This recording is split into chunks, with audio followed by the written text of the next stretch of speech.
Recording now. Recording.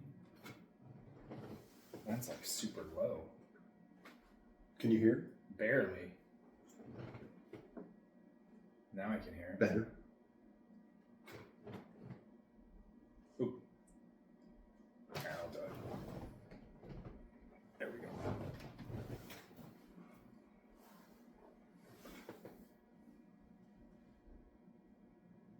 Without knowledge, skill cannot be focused. With skill, strength can be brought to bear, and knowledge may not be. Let's start the whole thing over because We were talking while we were. Wow. That's Without okay. knowledge, skill cannot be focused. Without skill, strength cannot be brought to bear, and knowledge may not be applied. I was like, wait a minute, did I write that down wrong? Okay, let's try this one more time.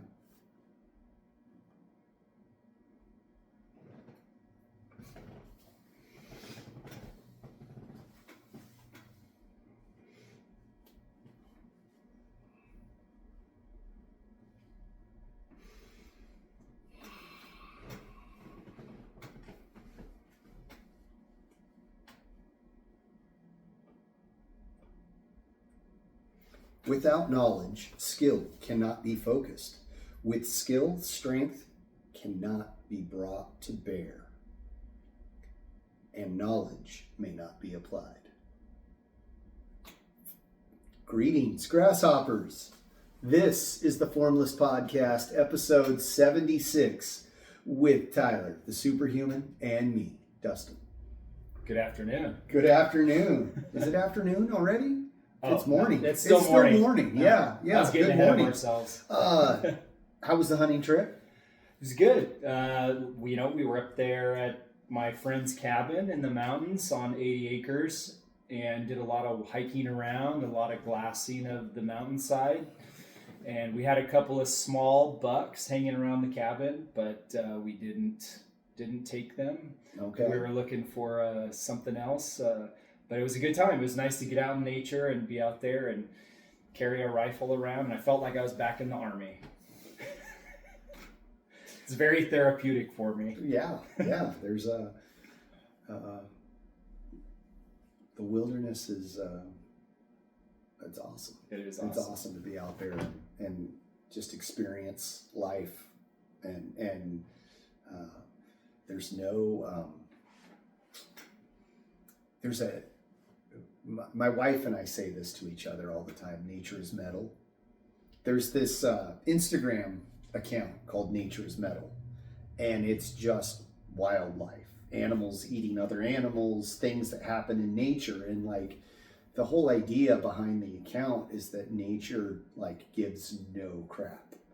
Like if something happens, that's just what happens, right? And so that's kind of like, we have chickens and fish and a dog and children, and like if something happens to them, it's like, well, nature's metal. It just like, the chicken died, it happened, and so that's kind of become a saying, because I used to share this stuff with my wife. I'd send her reels of like animals being eaten and devoured, and she'd get grossed out by it, and then I'd tell her, that's what happens. That's what happens. It's funny. I'm going to embarrass her a little bit more, but we bought, when we first got chickens, like she wants all the animals. She wants all the farm animals, all the chickens and goats and cows and pigs and all of this stuff. And I'm like, you understand, if we get those, it's like, we're going to eat these things. We're going to like use the eggs for, we don't have the room for all of the animals, but we got chickens. And she named them all and like just fell in love with them immediately. And I'm like, do not do that. Like you have to have a certain degree of like disassociation. Yes. Like, yeah. Non-attachment. If you get too attached and something happens to one of these chickens, you're going to be heartbroken.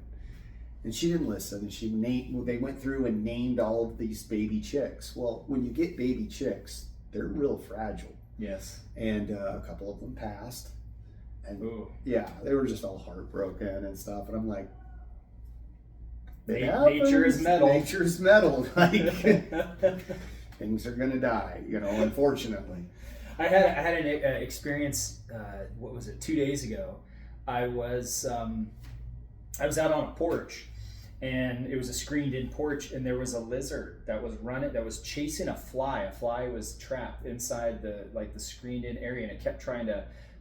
The fly was trying to get out, and it kept buzzing around the screen, and this lizard was chasing it all around, and the lizard would strike at the fly, and the fly would dodge it, and the lizard he was just very tenacious. Very tenacious, and I don't remember seeing this before, and all of a sudden this lizard slowed down, and the fly landed, and I'm not kidding, for 3 or 4 minutes, those things just sat there and didn't move a muscle. And that lizard just stayed there, and that fly didn't take off, didn't even move that I could see. It was probably very small movements, but wow. And then I was like, man, I want to see what happens here. So I kind of started shuffling in place, and that fly I'm only maybe 5 feet, 6 feet away from it. You want to get a up front view, right? Yeah. And I started moving around, and the fly kind of takes off, and that lizard just boom goes in there and nails that fly and just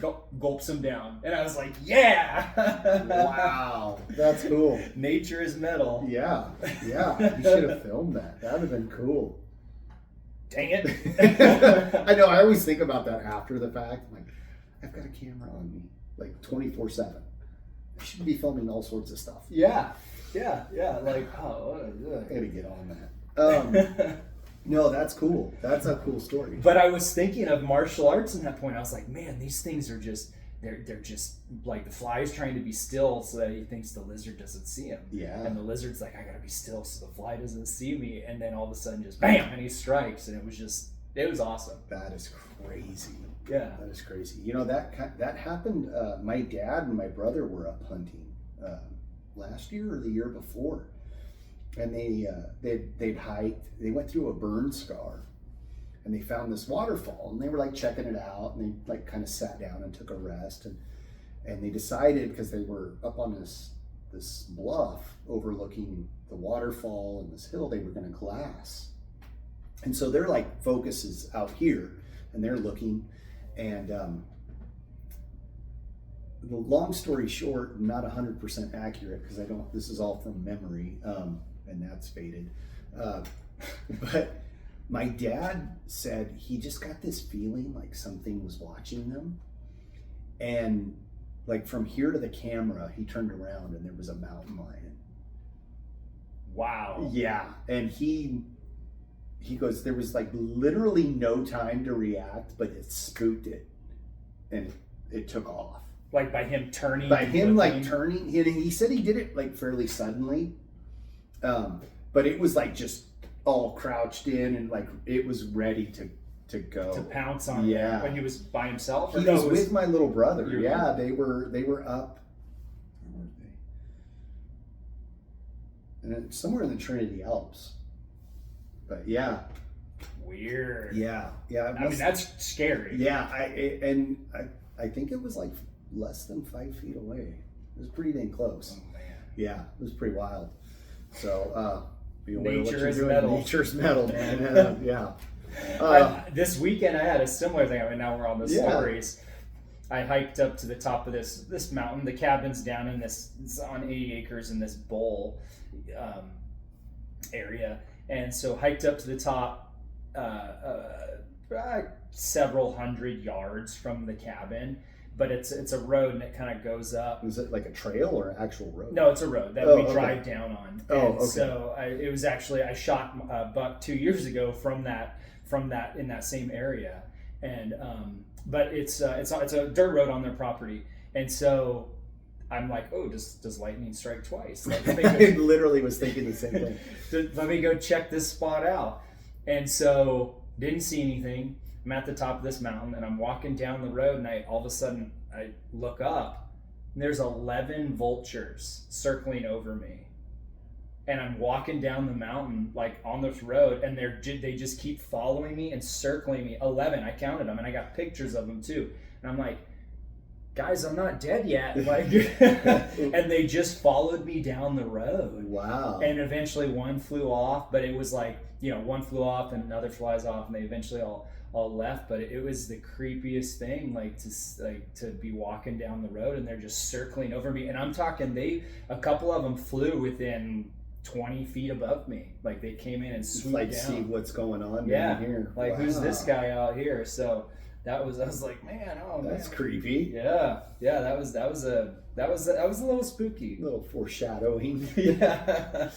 Wow. And just to mess with them, I got down the road and I, leaned my rifle up against something and laid down on the road to see if they would come in. But they just kept circling. The 2 or 3 that were there just kept circling over, and they didn't take the bait. He didn't take the bait. What are you gonna do? Eat them? I had my knife out. I was ready, man. All right, guys, let's go. That's awesome. But That's awesome. Oh man. Hey, what did you think of class this morning? I thought it was really, really good. That was one of those classes where you come and you learn something totally new. Yeah. What you taught today was that it's very much a stimulant that's like, oh, okay, like this is why I like martial arts. Yeah. I've been thinking about that for like a few weeks now, and like how I was gonna implement this stuff, and it was really a lot of fun. We got a punching bag at home, and it's just been in a box in the garage for a long time, and our neighbors gave it to us. And I bought a stand, last year sometime, and I have not put it together yet.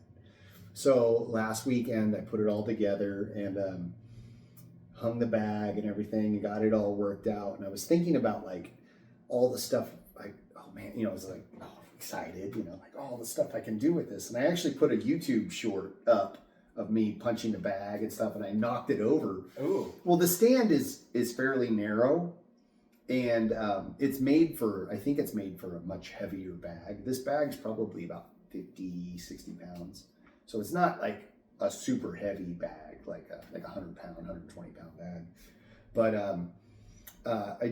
I think I kneed it or something and got it teetering and it went over. I caught it before it fell over, but it made for a funny short. And but I started like thinking about like all the little things we could do, and like, okay, what kind of videos can we make with the punching bag and stuff, and then that got me on to Saturday's lesson, and I started thinking about that and like, what are we gonna do? And so I've been wanting to do something like that for a while, and I just didn't know how to like implement it and make it. And finally I was like, well, I could either keep thinking about it or just try it and do it. And it wasn't like any sort of set curriculum or anything like that. But basically it was like a vague topic, like dirty boxing. Okay, well, what can we do with those things? What mischievous Machiavellian things can we do with that topic? And so then it just kind of grew from there. And I was like, okay, I know this trick, I know that one. What other ones can we do? Oh, okay. And then they just started adding up, and it showed. Yeah, it showed in the class. It was a lot of fun. It was a lot of fun to do. It was a lot of fun to teach and like see people go, oh wow, I didn't even think of that before, But it was also one of those things that was like, I don't know where this is gonna go, so I hope it goes over well, So I was kind of like on the tightrope. You know what I mean? Yeah. No, it did. It really did. I mean, I was like, wow, I've never done this drill before. Yeah. So a lot of those I hadn't done either. I mean, I'd thought about them and I'd seen them done, and I'd been taught a couple of them and stuff, but like I didn't have like, okay, we're going to do step 1 and then step 2, and then it was just more like, okay, well, this is how you do that one. Like the stepping on the foot drill, that one's the easiest one. But I didn't have like a set like okay, step 1, step 2, step 3. It was more like, okay, well, here's how we do that technique. Let's see what happens, you know? Yeah.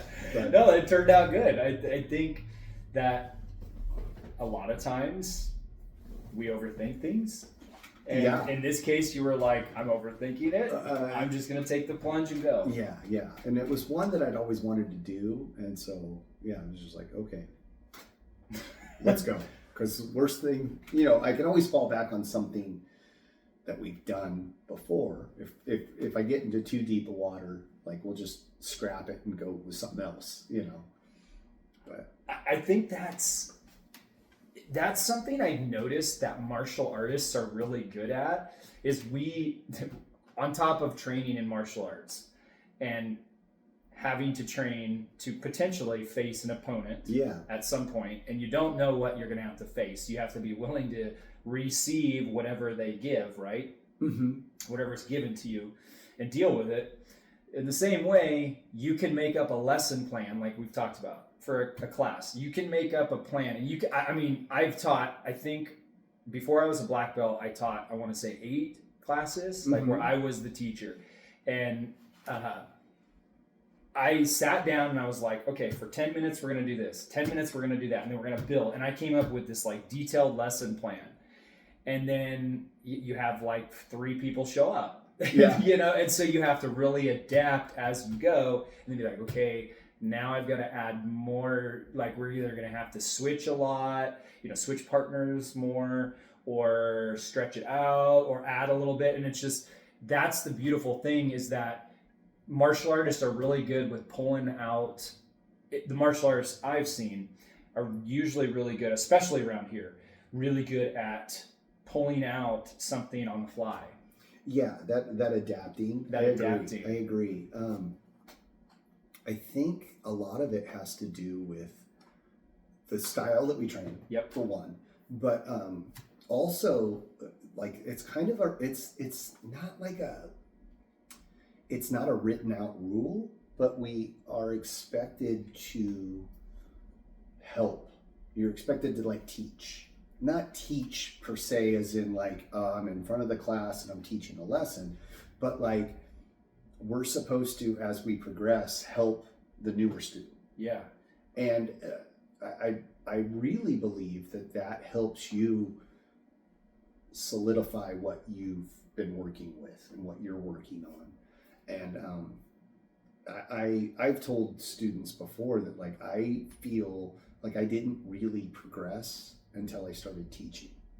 Then I felt like I was getting more out of it sometimes, or often, than the other people that I was supposed to be helping, because I understood it more. It made me look at it in a different light. It made me look at it from other angles and go, oh, this is why we have our hands like so. This is why we're standing this way. This is why, you know, and it was just like illuminating that way. Yeah. So, no, it's cool. And teaching it solidifies what you already know. It reminds you, like. Yeah. Well, and like you get a different perspective. It's almost, I don't want to say it's like an out of body experience, but you're seeing a different body do that same action that you're doing, that you've done. And so it's like, you get a different view. Like, okay, like if you film something, right? You film a conversation or an action, and then like sports games. I'm not a big sports fan, but like football always has replays, right? Yep. And you see a play happen, and then they show the replay, and you're like, oh, I missed that. I didn't see this thing the first time through, and then they put it in slow motion, or they showed it from a different angle, and you see like a whole new thing happening. And you're like, whoa, I missed that the first time around because of the angle of football. The guy was in the way, so now I've got this other viewpoint, you know? Yeah. And I liken that to teaching sometimes, because like you see it from a whole nother perspective. You see the action happening, but usually when you're doing the thing, the action, you've got the perspective of the first person. You know what I mean? Right. So it's you doing the thing, but you're not seeing the whole picture. Yeah, I agree. So yeah, that's one of the things that I just love about teaching, and seeing the perspective that you're now putting that yeah, knowledge, skill. Well, yeah, but like I'm looking at the same action that I've done over and over again, but now I'm looking at it from this other viewpoint, watching someone else do it.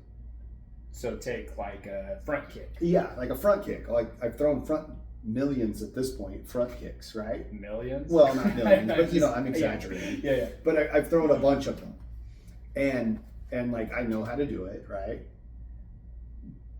But when you teach that, you're seeing this other person do it. So you're seeing the same action that you've done over and over again, but now you've seen it from another perspective. And like you see what's right and you see what's wrong and you see what can be improved. You know what I mean? I do. And it's just a cool experience. It's just a cool experience. Oh yeah. And on top of it, you see the person, like for example, recently I was working with a student and you see them throwing the same strikes you do, and you're like, I was kind of refining their technique. Yeah. And it's just interesting because we all throw the same front kick, but everyone throws it a little bit different. Yeah, very differently. And then it's a reflection on your teaching and also on you and your skill when you look at it in another student. Yeah, partially, you know.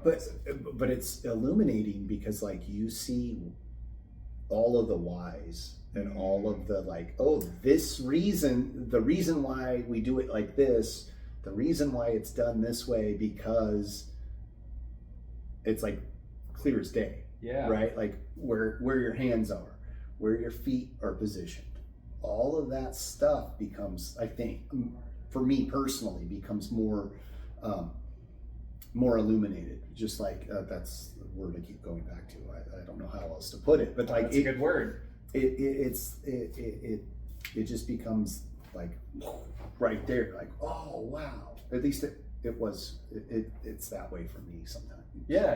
Today your class, you kept saying you were working with a student and you were like, there was a student and this student was doing the drill that you said, but they kept dropping their hands and they weren't covering their face, and you came over and you're like, no, slow it down and like keep your hands up. And I was just like watching the student, and I was like, yeah, you better keep your hands up, because now that's clear why you keep your hands up. To me, I mean, I already know why we keep our hands up, to protect your face and body, but this student was dropping their hands and I was like, oh, I would be able to get a strike in easy when they drop their hands. Well, and they were kicking with their off leg.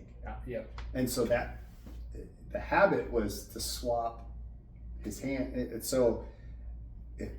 kind of, without demonstrating it, it's a little harder to explain. I'm trying to explain it on an audio only level, but basically he was kicking with his off leg, and so he was moving his upper body as if he was kicking with his right leg.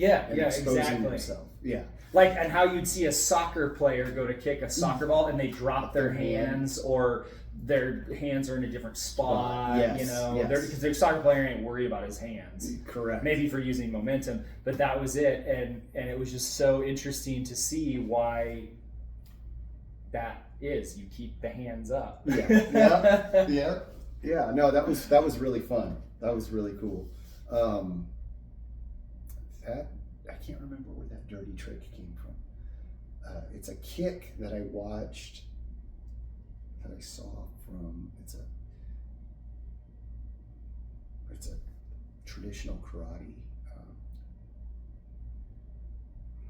I can't remember if it's Shotokan or something else. Anyway, it's gone. But it's a cool kick. It's fun. Is a cool kick. Yeah. And you can see that in other things. Like I was with my friend, like we got this other big hunting trip coming up that we're going on. Yeah. We got drawn for these tags for a zone here in Northern California that you can only really get drawn for like maybe 5 or 6 years if you apply every year. So we're going and we're sighting our rifles, and I have done considerable amount of research and training, military training on shooting, and reading books, a lot of material.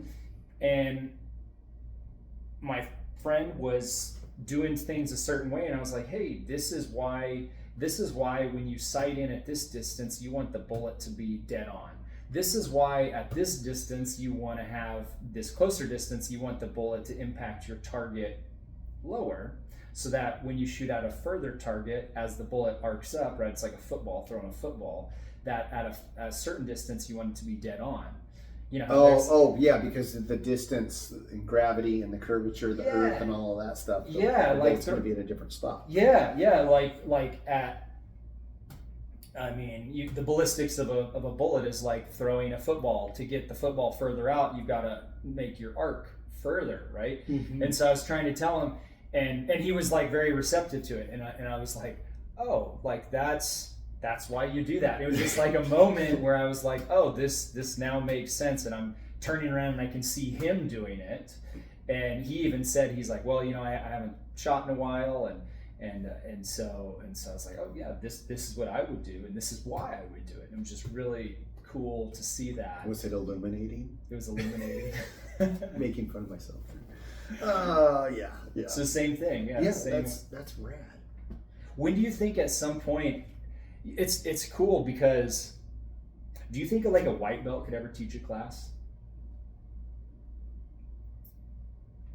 Or a lower ranking belt?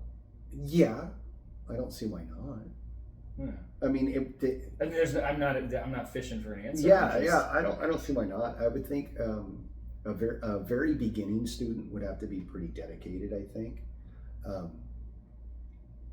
But I don't know if they could do like a whole lesson. It depends. Like if they were, if they had lots of experience in martial arts to begin with. Like another art. Yeah, why not? But I think everybody's got something of value. I agree. If their heart's in the right spot. Yeah. I think people.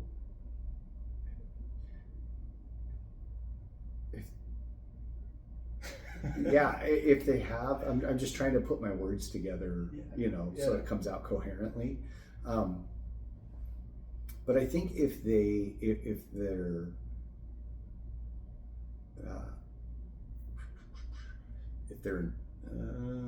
what's the right word for that? If their enthusiasm. Their enthusiasm, yeah. Yeah, is there? I think so. Yeah. I mean, everybody's got something of value. Yeah. Yeah. No, it's interesting because as we grow in this art and work your way through the belts towards black belt, well, you got a part of that journey is turning around and start teaching. Well, for us, it actually starts a lot earlier. Like, I mean, it's around brown belt you're supposed to officially start teaching. I think it is, but I started like at red belt. Yeah. Well, and like we all help each other. That's like the name of the game there, and like the way that progresses. And sometimes your classes are so big that you have to like enlist people to help you. You're voluntold to help me out. Yeah, you're voluntold. That's a good way to put it. Voluntold, yeah. It was a joke in the Army. I bet. One of the things that I've been thinking about lately is, and if you're, I should have mentioned this before we started recording, but since we're here and we're on the topic of teaching and stuff, one of the things that I've been kind of bugging myself to ask you about is some military stories. If you ever, like, not right, we don't have to do it right now, but like there's some experiences there that I think people could learn from and enjoy getting to hear some of those. And if you ever want to, I think that might be something for a future topic that we could talk about. I think that would be really good. Yeah. I think there's a lot of stories there. 10 years in the Army. Yeah. 2 tours overseas. How long were you over? I know you did 2 tours, but is it like 18 months, 12 months? So my first tour was, so I was National Guard, right? So one was Army National Guard, California Army National Guard to be specific. Is there a distinction between the National Guard and the California Army? Well, there's every state has its own National Guard. Yes. So you have the Oregon National Guard, the Arizona National Guard, California National Guard. And then it breaks down because you can have the California Air National Guard or the California Army National Guard. Okay. And so the Air National Guard is part of the Air Force, and the Army National Guard is part of the active duty regular United States Army. Yeah. Okay. So anyways, but yeah, my first tour to Kosovo was from leaving my house to start training up specifically for that tour was 18 months in total. Oh, wow. Yeah. So you were gone for 18 months. Yeah, for about 18. I'd have to do the math, but I think it was about 18 months that we were gone from my house. So we had a couple months training down south, Southern California, and then to build up, to get ready. Yeah, to build up. Every tour you go on, and my experience and other people's experience, you're in the National Guard, so you're doing 1 weekend a month, right? You're training, and then they say, okay, we're going to send you to this country over here to do this specific job. Well, you've got to get trained to do that specific job. So for us, they activated us and they said, okay, you are now going on active duty as Army National Guardsmen. And then we're going to send you down south and specialize your training down there. And then they sent us up to Fort Lewis in Washington, more specialized training up there. And then they sent us to Germany, more specialized training there. Yeah. So it was, and not a lot of times those deployments,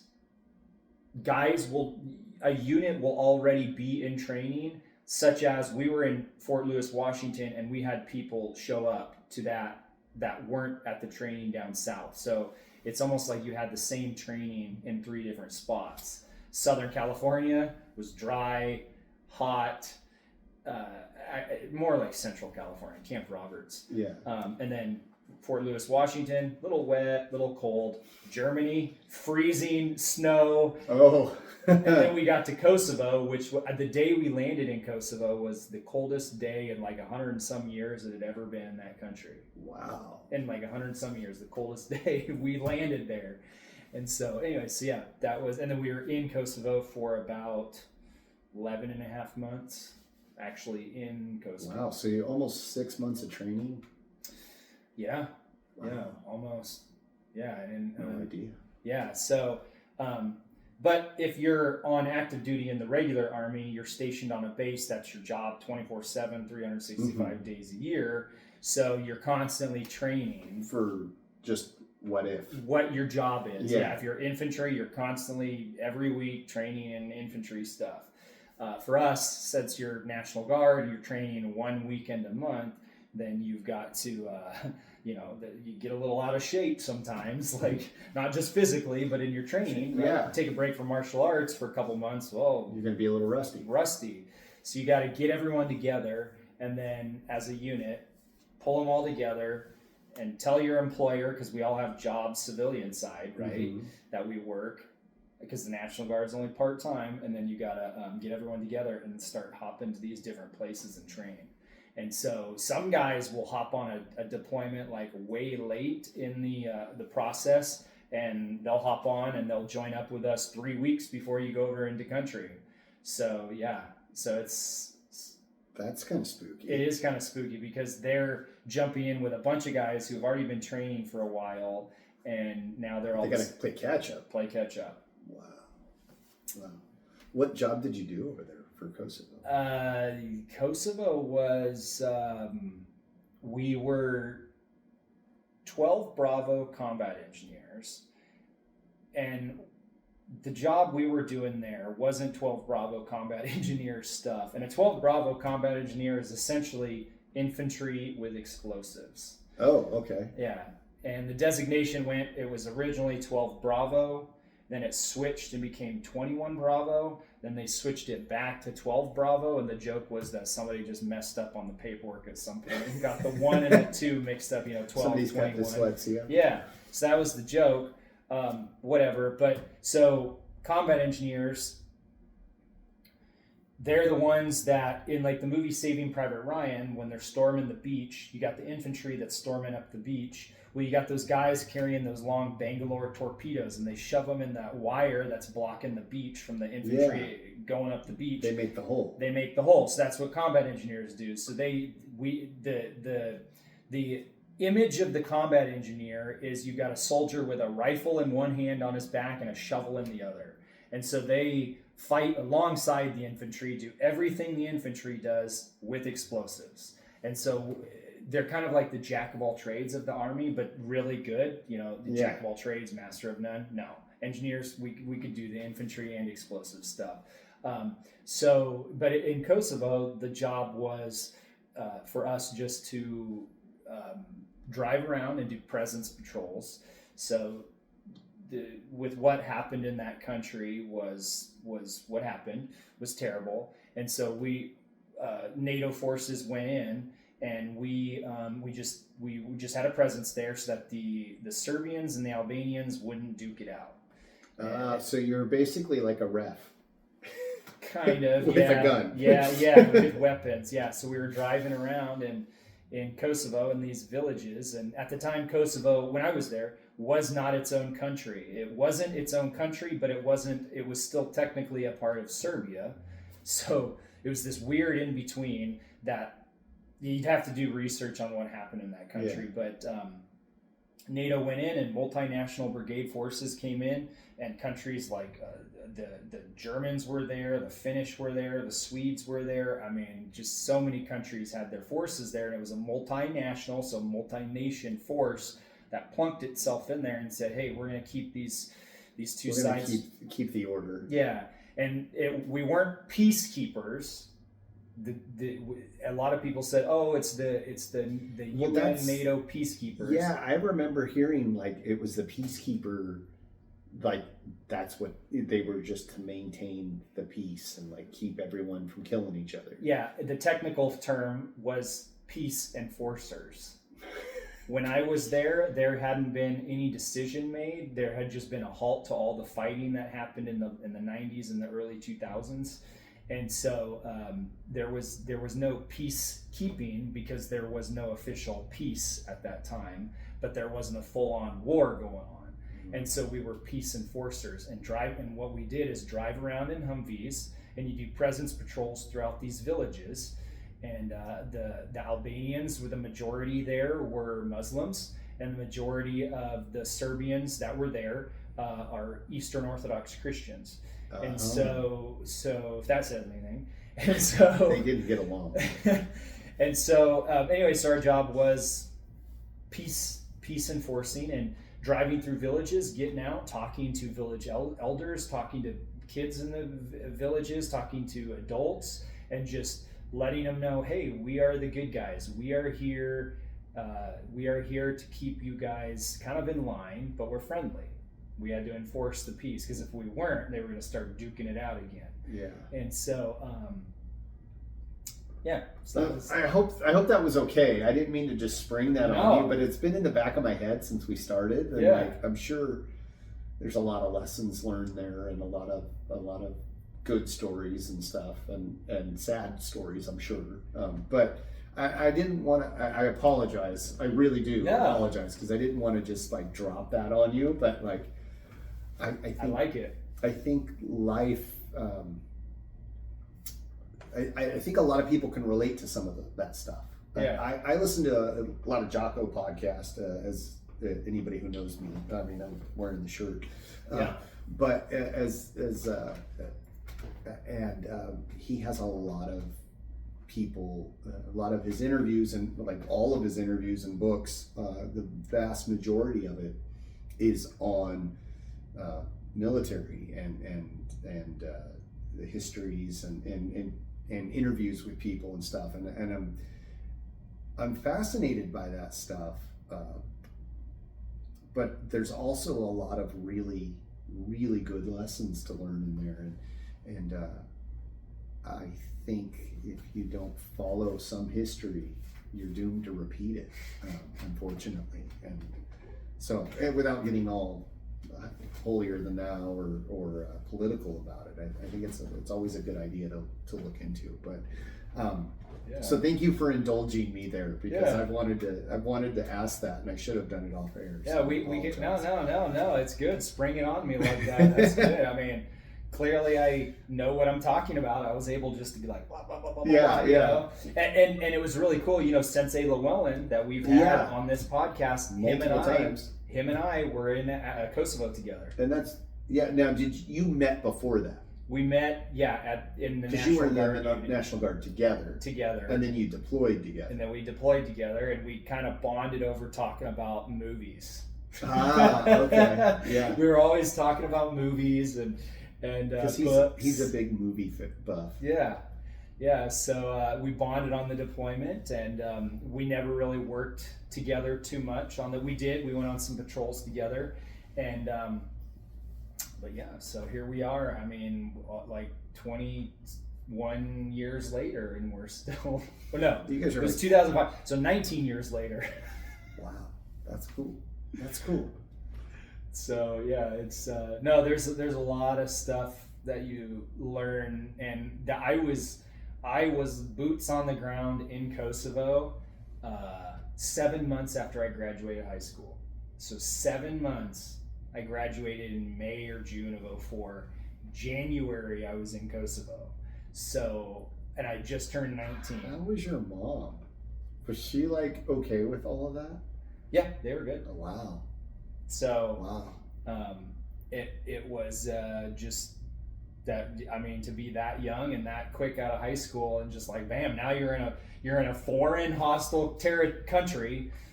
Well, it wasn't country at the time, but a foreign, hostile area on the other side of the world, carrying a rifle.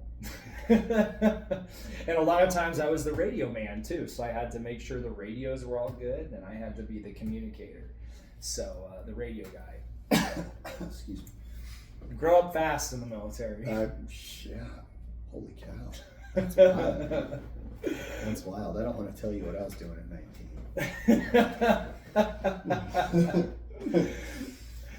Nothing that exciting, but nothing that good either. And it really seeing that much country in that way, it's not like I was jumping on a plane and going to France and lounging on a beach there. Yeah, right? You didn't go on vacation. No. You were working. I was working. I mean, to say the least, know. And so it was really eye-opening and really what's the word I'm looking for? Really when it changes you. There's a word I'm looking for, but impression. It makes an impression on you. Yeah, and talk about reality altering. Oh yeah. Like, you're not in Kansas anymore, Toto. Nope. Not being on the other side of the world with I mean, we have a laptop and books and movies, but nobody that I grew up with, no family. Mm-hmm.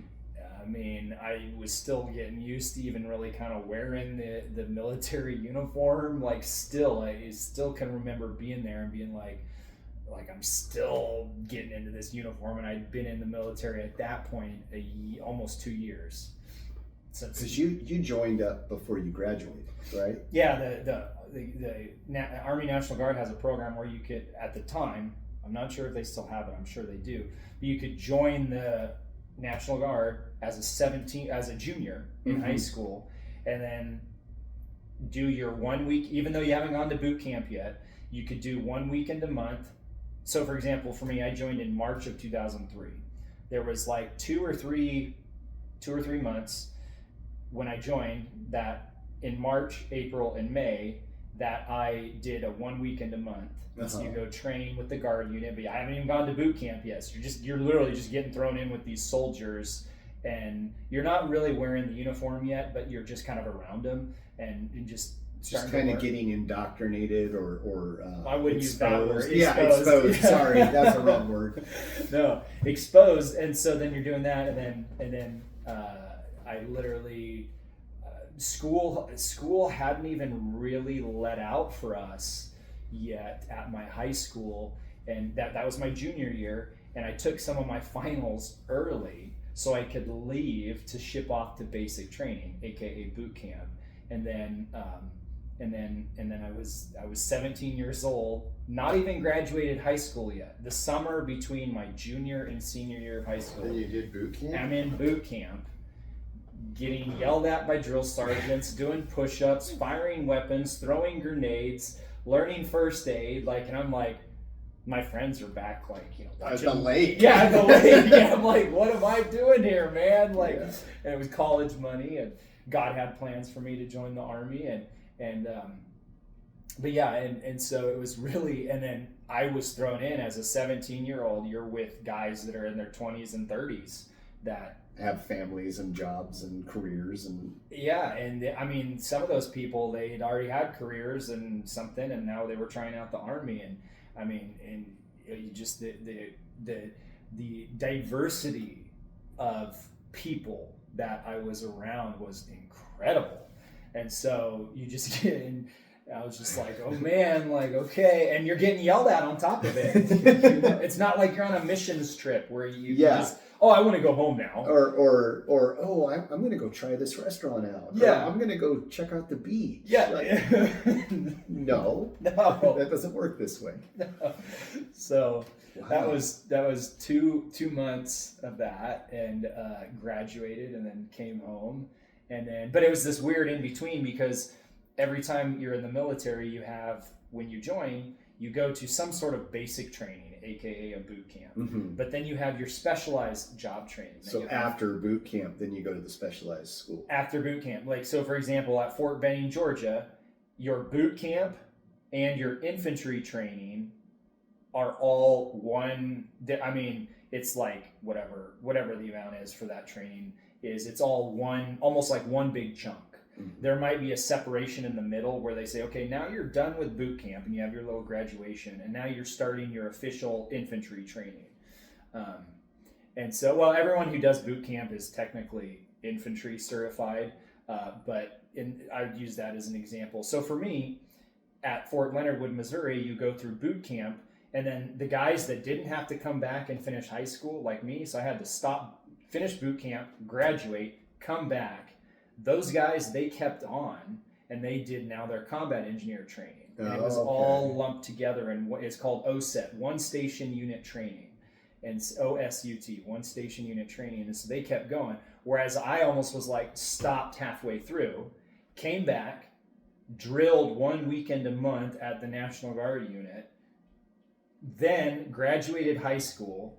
2 months after I graduated high school, then I shipped back to Fort Leonard. Was that hard? Yeah. To go back? Because you were like, I'm home, I got my creature comfort. It was very hard. I'm going to go to Taco Bell later, and now you're like, I got to go back. I got to go back and get yelled at again. It's almost like having a year off, and you're like, man. At 17? Then at that point, 18, then I was 18. There's no way I would have been able to do that. It was tough. Not at that age. To know that I would have to go back after getting yelled at, and then getting my freedom, and then to go back, it's like, oh man. And so, but that's what God had in store for me. So then I had to do that, ship back, and then I was in 21 or 12 Bravo school, your MOS school, Military Occupational Specialty School, and I was there, and then. Finished that out, and then I came home, graduated that combat engineer school, came home, and I was home for 4 days, and then I went with the unit that started. They started training up for Kosovo. They were actually already training up for a week or so, and I showed up. You had to play catch up. Yeah, just a little bit. Wow. So that was it. So I graduated high school, and I had 2 months off, and it was like, well, finish up the rest of your initial training. And then you're home for 4 days, and now you're training up to go overseas. It was awesome. How cool. Yeah, what a story. That's amazing. Yeah, so So it was really, really good time. Really good time, and really it makes an impression on you, and you don't like that. It really solidifies you on who you are.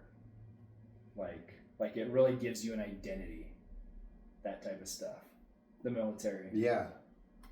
At least for me, it did. Some guys were like, "Man, I can't wait to get the heck out of here," and like, I don't want anything more to do with this. And, like, I when made a they get mistake. out, oh yeah. Yeah.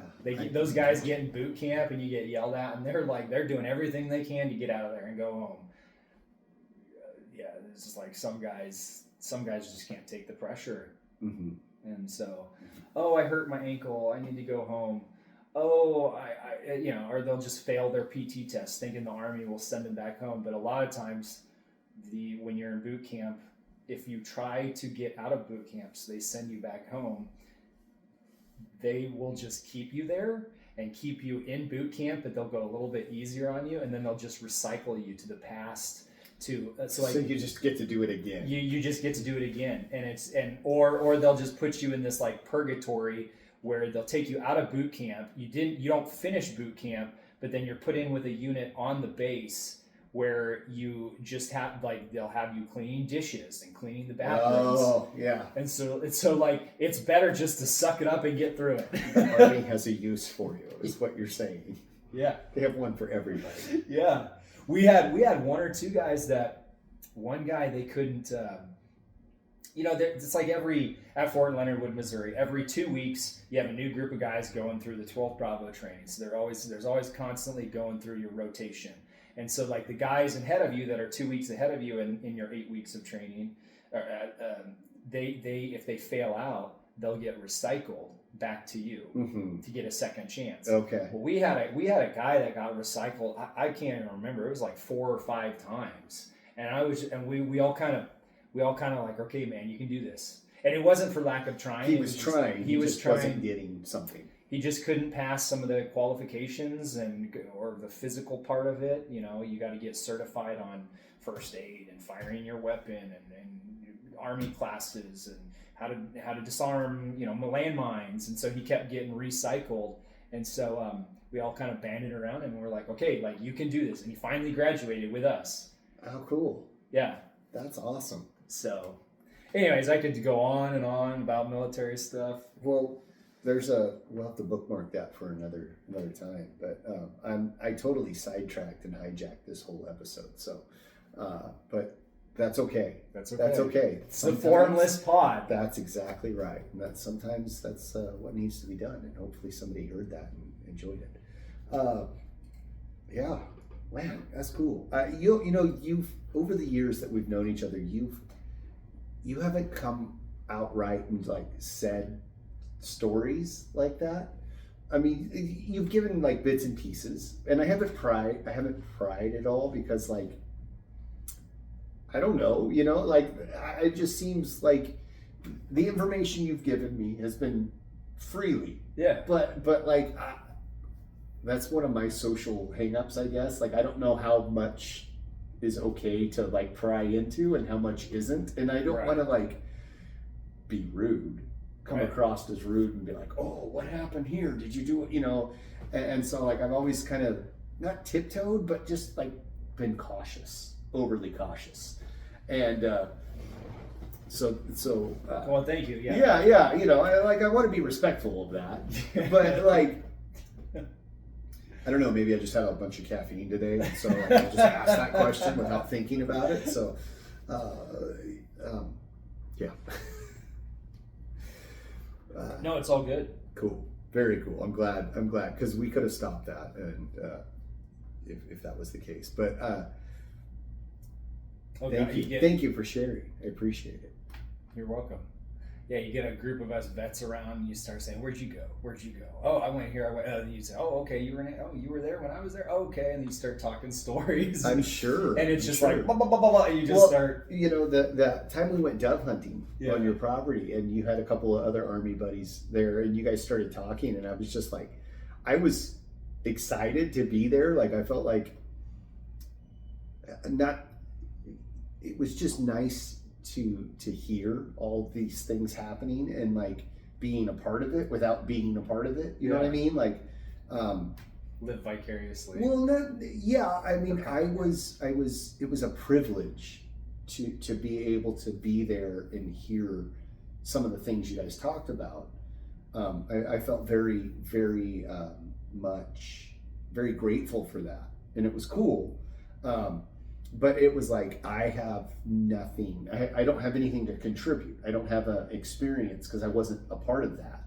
But it was cool to be a so-called fly on the wall, and just hear that happen and see, like, there was camaraderie there, and there was definitely like a unit. Like, you guys were cohesive and a team, and overwhelmingly positive experience. Yeah. You know what I mean? Like it was cool because, like, I could tell that you guys had been through stuff together and you knew each other, and like there were things there that very rarely other people get to experience. You know, there was a team, not a team. It doesn't do that. Camaraderie. But that the true definition of camaraderie. You know what I mean? Like, when you're a kid, you have lots of friends, but the true definition of a friend is like, most people are lucky to have a couple of people they can truly call friends. Yeah. You know what I mean?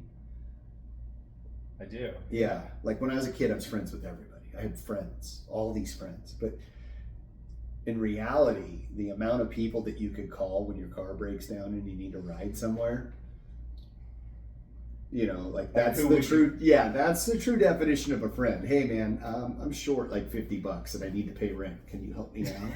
Yeah. Like, who are you again? Yeah, you know what I mean? Like, will I see this money again? Yeah. That's where that's what I mean. Like, I saw the true definition of camaraderie.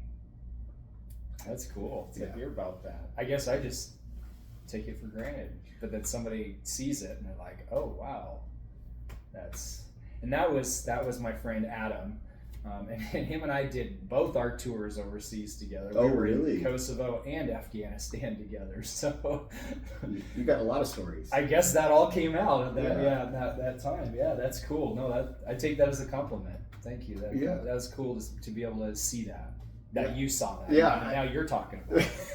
Well, I was one, you know, I didn't know Adam that's the first time I'd met him. And so I knew you, and, you know, here comes this stranger, you know, and he was a nice guy. He was very cool.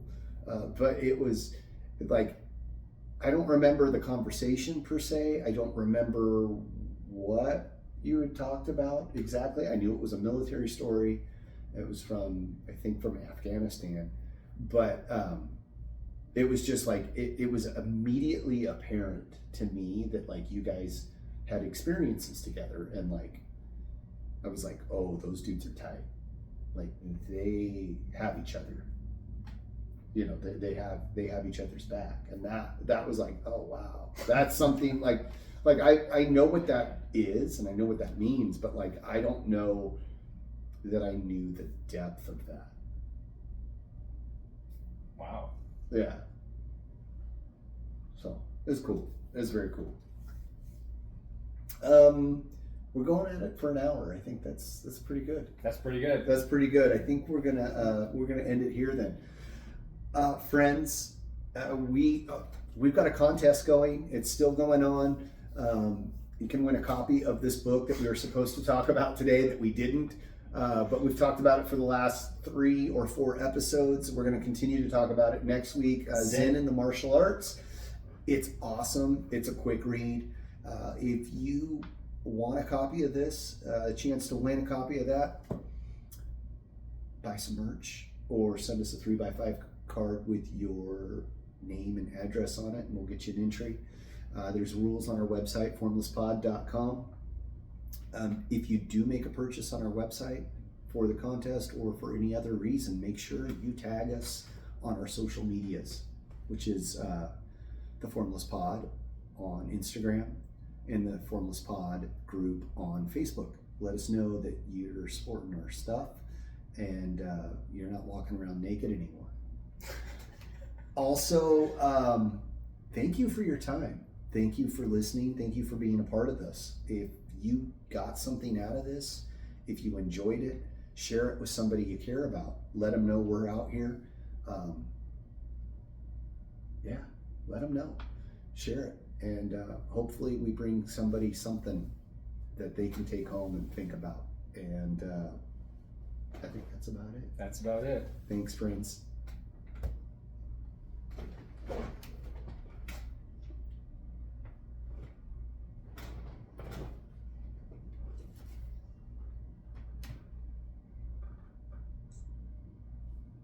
It's good times.